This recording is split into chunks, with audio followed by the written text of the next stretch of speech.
Hello, my wonderful viewers, and welcome to another episode of Betty Adams Overanalyzes. Today, we're going to take a look at one of the main characters in the Kaiju number 8 manga.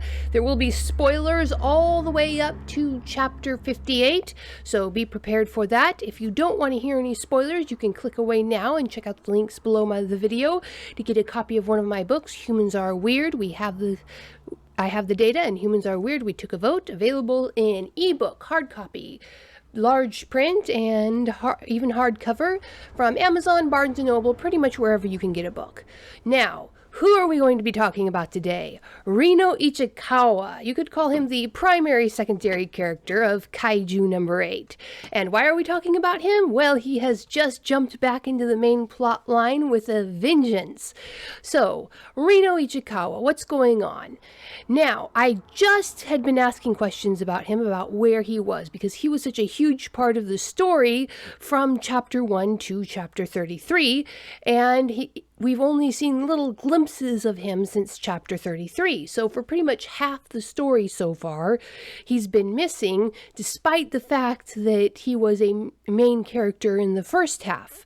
So, Reno Ichikawa, he shows up as the new kid on Kafka's Kaiju cleaning crew team. He's got an attitude, but interestingly enough, he immediately shows interest in Kafka, specific interest, and gets Kafka's attention, not very nicely, but he does. So, where am I going with this? Well, quite frankly, I'm still a little suspicious of Reno. I've seen nothing to disprove my suspicions, but what am I talking about? Reno Ichikawa shows up on the very day that Kafka gets transformed. Reno shows up out of nowhere with no backstory. He has no special kaiju training, nothing in his background that would suggest that he has a chance of making the 3rd division, which was the Golden Child division. It may not have been the strongest division in the Defense Force, but it was the one that the Defense Force put up on the billboards. The 3rd division was the best division, the hardest to get into. And Reno Ichikawa, again, he comes out of nowhere. He has no special training. He didn't attend Kaiju Slaying College. He didn't attend a Kaiju Slaying Technical School. He has so little experience that the only way he can claim to get experience is to work on a Kaiju cleanup crew. But he knows as much about all of the applicants for this case as Vice Captain Hoshina did. That means Reno, this kid who has no contacts in the Defense Force, no way to get this information, knows as much about every single applicant as the people who they turned their paperwork into. That in itself is a very suspicious situation. Add to that how Reno reacted after the transformation. Yeah, he seemed shocked and surprised, but he immediately accepted that was actually Kafka. He stuck with Kafka, helped hide Kafka from the Defense Force, helped Kafka train his new body, and stuck by Kafka from the beginning to the end. And this was majorly lampshaded in the application arc when Kafka turns to Reno and says, okay, you go on ahead. You're clearly going to outpace me in this. Don't stay behind for me. And Reno says, I couldn't accept an application to the Defense Force if I left you here, sir. Now, that could be just a typical shonen show of friendship, but again, in context, it's mighty suspicious. Of course, there's the fact that Reno was there when the little bug somehow broke into the hospital. And yes, there was a vent over Kafka's bed, but modern hospitals are built specifically to keep parasites like that away from the patient. So how'd the little guy get into the hospital? Then you have Reno's remarkable aptitude for kaiju slaying and the fact that he is compatible with the kaiju numbers weapon that no one else was compatible with, something that we learn in chapter 58 when he shows back up. Now, what does this all point to? Well, one could suspect that Reno, like Kafka, is a humanoid kaiju who's learned to hide it, but he didn't have Kafka's trouble of synchronizing with the kaiju weaponry, although we don't know if that was the kaiju or if that was just Kafka. So if Kafka just has a 0 synchronization rate, maybe that's why the little guy couldn't take over his brain, or maybe the weaponry was reading him as a kaiju instead of a human. We don't know. But Reno didn't have that problem. So, but that does not necessarily completely eliminate the concept that Reno might in fact be a kaiju himself, or a human taken over by a kaiju. But you also, as have examples, humans working with kaiju knowingly. Now, if that happens now in the present, it might have happened at some time in the past.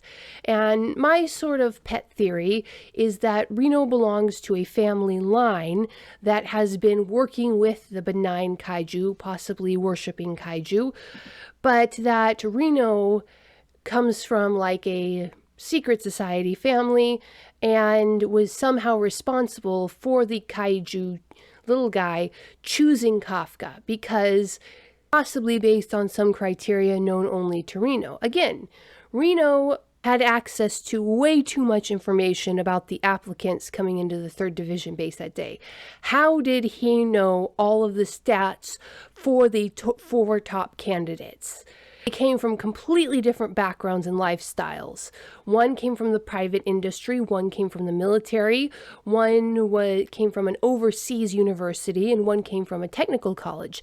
There really is no one source of information that Reno should have had access to in order to know all of that. So Reno knows things. Reno immediately showed interest in Kafka. Reno essentially tested Kafka, or saw Kafka tested, and then the little guy chose Kafka. So it really, really does look like Reno had something to do with the little guy choosing Kafka, and that would explain why Reno was taking care of Kafka so closely afterwards. Kafka was his experiment, his project, his plan. And the shock and surprise Reno showed during the first few hours of Kafka's transformation might be because it did not go as he was expecting it to go. Because we don't, if we assume this theory is correct, we don't really know what Reno was expecting up to this point. And so now Reno, who may or may not be just a regular human, is fighting his way up through the ranks of the Defense Force and is going to be granted the power of Kaiju number 6, the previous crowned king of all Kaiju. And we're going to be able to get a look at what Kaiju number 6 powers are.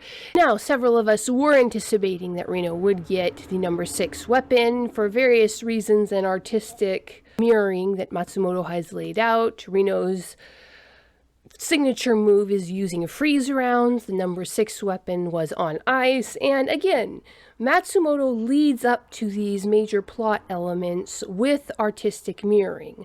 And that really does, I think, add credence to my theory that Reno isn't everything he appears to be. So now that he's back into play, we're going to get to see his joyful reunion with Kafka. And to be frank, Reno's reunion with Kafka, I'm looking forward to it, but there's no real conflict there, so there's really nothing to anticipate. Reno, whatever else he might be, is Kafka's loyal friend. Kafka has been thinking of him this entire time. They're gonna give each other a rough, manly hug and get on with their lives. The confrontation that we're all looking forward to is, of course, Vice Captain Hoshina and Kafka seeing each other again. And we're all hoping, of course, that we might get to see a sparring match between Vice Captain Hoshina and Kaiju number 10 and Kaiju number 8. But this also raises the possibility that we'll get to see a sparring match between Kaiju number 8 and the Kaiju number 6 weapon as wielded by Reno, because those two are constantly training together, and it would only make sense for Reno to be the one to test out Kafka's powers if they need to give them a trial, if Reno's got this super powerful Kaiju weapon. So that is something I'm looking for, a sparring round between Reno wielding the Kaiju number 6 weapon and Kafka gone full Kaiju number 8. So what do you think? Which are you looking forward to? The reunion between Reno and Kafka, the reunion between Vice Captain Hoshina and Kafka, or the inevitable training arcs where we get to see Kaiju number 8 going into a training round with either the number 10 weapon or the number 6 weapon? So leave a comment below telling me what you think about that. Check out this video on Rumble, BitChute, and Odysee, and I will see you around. Peace out, my wonderful viewers. Humans are weird. We took a vote, and humans are weird. I have the data. 2 books in a series of human absurdity. Go check out these short story collections. What will our little green friends think of us when we finally do make it to space? Find out the answer in 2 books of human absurdity. Humans Are Weird, We Took a Vote, and Humans Are Weird, I Have the Data. Available on Amazon, Barnes & Noble, Kobo, and Google Play.